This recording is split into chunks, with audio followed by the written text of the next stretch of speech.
The Dodgers beating the Brewers, beating the snot out of the Brewers. Not really newsworthy. But the story around the Dodgers that is newsworthy is the snap, crackle, pop that continues to be the number one theme of Dodger baseball. They've added another one to the list. Another one bites the dust. If you didn't see this, maybe not. We got you. We're good. We got you. So a little birdie tells us that the hotshot young Dodger pitcher, the right-hander River Ryan, sounds like a fake name, River Ryan, is going to require Tommy John surgery on his mutilated elbow. He suffered that injury while making his fourth major league start recently. Dodgers had said he wasn't going to pitch again, but he ain't going to pitch anytime soon. In fact, this means that the 25-year-old River Ryan will likely not pitch in 2025 either. Turn out the lights, the party's over. And so let's discuss the Komodo dragon in the room. What is the Komodo dragon in the room? I will tell you what the Komodo dragon in the room is. Why do the Dodgers, as an organization, refuse to change their mindset with young pitchers? So I've got Cirque du Soleil, Immortality, and Rick Pitino. And we will combine all of these things together, and we are going to make a Hallmark moment. My friend Arnie Spanier tells me they filmed most of those Hallmark movies in Vermont. So, fun fact. All right, now, first of all, the main reason the Dodgers are refusing to change their ways is because they're pig-headed. As someone who is stubborn myself, I respect other stubborn people, but this is absurd. Right? They have the smartest minds in the room. They have all the answers. The best team of nerds that money can buy. Look at the academia they've been through. Oh, these diplomas. Oh, they're so smart. They put all the guardrails up. They have all the answers. They limit everything. Right? These mound men. The appearances, can't have too many appearances. Can't have too many innings, too many pitches. They monitor everything, every little minute detail goes under the microscope. Micromanaging. Micromanaging, that's the term. And what do you get? What do you get for all that micromanaging of these pitchers? I'm asking for a friend. You know what you get? The Dodgers ought to contact Cirque du Soleil and rent space under the big top, because this is a circus. It is a pitching circus the Dodgers have. They don't have the stilt walking. They don't have that. They don't have the juggling. There's no juggling there. Missing some magic. There's no elephants, but they got plenty of clowns. A lot of clowns here. We're talking about an infestation of the Dodgers and the brainiacs, another thing the nerds have ruined in baseball. They lead Major League Baseball by a country mile in Tommy John operation. Now, the Tommy John surgery sounds not that bad.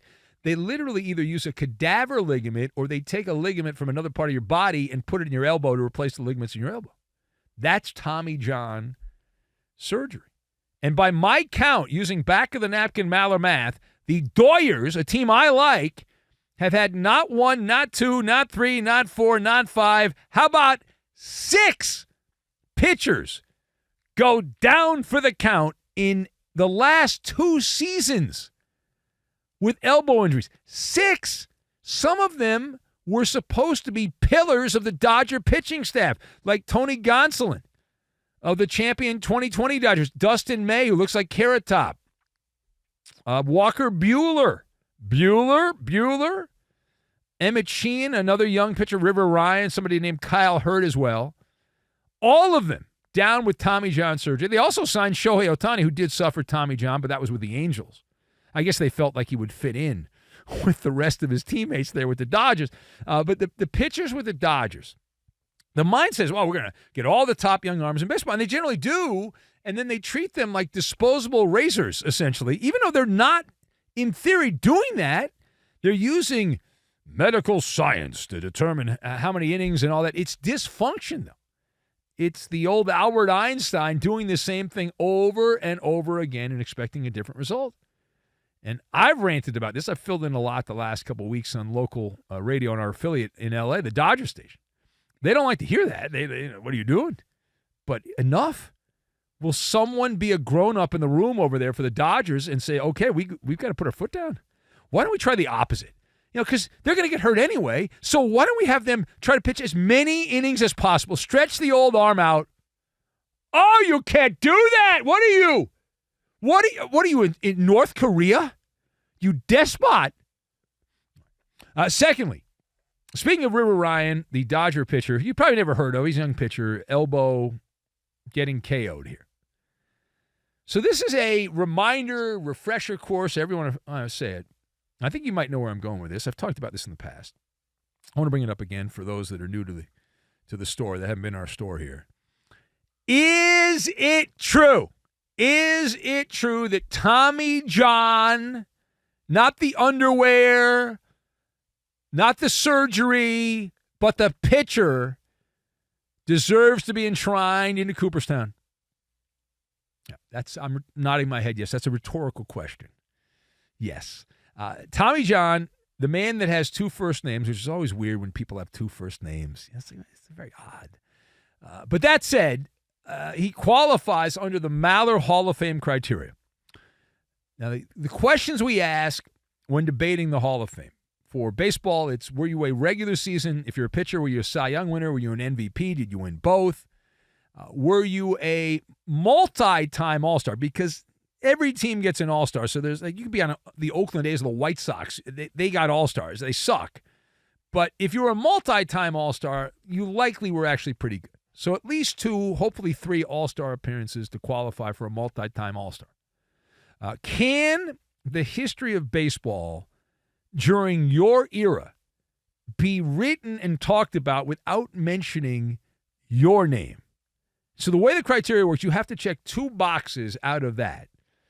And you got to do it. And so Tommy John was a 4-time All-Star, so that more than passes that. Never won a Cy Young. He won 20-plus games 3 times back when pitchers actually pitched late into games, had 288 wins. So he was just 12 shy of that magic 300 number, pitched until his mid-40s. And you cannot tell the story of Major League Baseball without mentioning Tommy John surgery. You cannot do it. And so therefore, based on that criteria, to get in the Hall of Fame, you need to hit 2 of those boxes, 4-time All-Star and the legacy of the Tommy John operation. In many ways, what he has done is actually bigger than getting enshrined into Cooperstown, New York, the Hall of Fame. Tommy John has somehow managed to reach a higher level of immortality. Like John Madden is known as a video game. He's been dead for a few years, but John Madden, the coach and the broadcaster for my age, around my age, John Madden was like the king of broadcasting and football commentary and bam and wow and this and that and all that thing and the turkey leg. But now he's just a video game. But he's dead and people still love the video game. And John, if you look at Tommy John, when he's gone, it'll still be Tommy John surgery. There are a bunch of pitchers in the Hall of Fame you've never heard of. You don't know who they are. They're before your time. Some you even heard of, you forgot about because they're just sleepy mausoleum there in Cooperstown. But when you're named after a surgery, or your name is a surgery, that's a big deal, right? You've reached a higher level at that point. And eponym is, I believe, the term, right? So you've got Tommy John, Lou Gehrig, Hans Asperger, and Alois Alzheimer. All people named with the disease, for the disease. All right, final thought. We pivot. Now, some of those guys, I don't think Alzheimer had he came up with the clinical diagnosis. I don't think he actually had it. Anyway, final thought. We now pivot quickly with Mallard to the third degree warming up. We pivot to the Bronx Zoo. The Yankees make some news off the field. They beat the White Sox on the field. But the Yankees, 8 years after retiring from baseball, Alex Rodriguez, who sued Major League Baseball and the Yankees, is scheduled to attend his first Old-Timers Day at Yankee Stadium. A-Rod getting invited to the annual event, the 76th Old-Timers game in Yankee history. It's part of the 15th anniversary of the celebration of the last World Series championship the Yankees had back in 2009. Derek Jeter, Mariano Rivera, Hideki Matsui, CeCe Sabathia, all of them will attend Old-Timers Day. What does this tell you?